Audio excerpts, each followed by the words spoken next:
with you why we should embrace crying instead of apologising for it, and how it's actually anti-aging. As women, we are constantly being judged.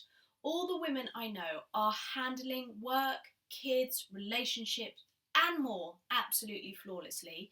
And yet, when we have a meltdown because it's all too much, we end up crying and then apologising for it.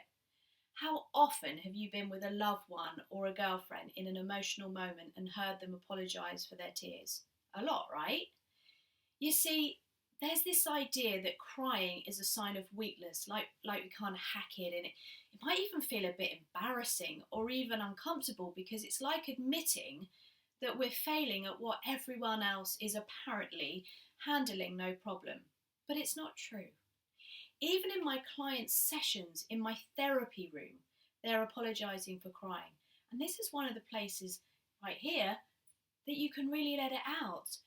Recently, I had a client who came to me for fertility issues, and before we'd even touched on the underlying cause, she was crying and then apologising for it. But as a coach, I promise you, I am secretly delighted and literally doing a small fist pump right down here because I know I'm getting to the juicy stuff.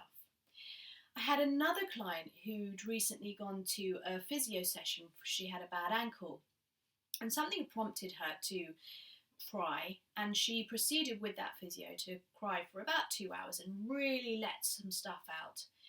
And that night, after having not slept well for about 3 months, she slept like an absolute baby because the stuff that she'd kept pent up was really weighing her down and affecting her ability to sleep like a baby.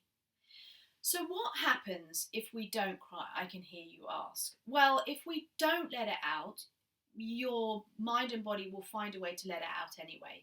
Whether that's at another driver when he cuts you up at a T junction, or when your horrible boss lays on a last minute project, when you're just about to leave for home, or your partner leaves the toilet seat up. I mean, don't get me started on that. Or when you have to ask your kid to brush their teeth for the trillionth time. So what's better, letting the tears flow or holding it in and taking it out on your loved ones or boss? Well, I want to tell you, we must embrace crying instead of apologising for it. Tears are our body's release valve for stress, sadness, grief, anxiety and frustration, so let it out and open that valve. And here's the bonus about tears. When they're emotional tears, they release stress hormones and other toxins which accumulate during stressful times. So your tears are literally detoxifying you while you weep. So with this in mind, why would we not cry if these are the benefits? So I'm asking you to do 3 things right here, right now. Number 1, stop saying sorry for crying. No more feeling bad for feeling sad. Yeah, I made that up. Number 2, move out of judgment of the healing waters and allow them to do their job. And finally, if the urge comes up, let it out. Joy and happiness and good health awaits when you lean in and let out.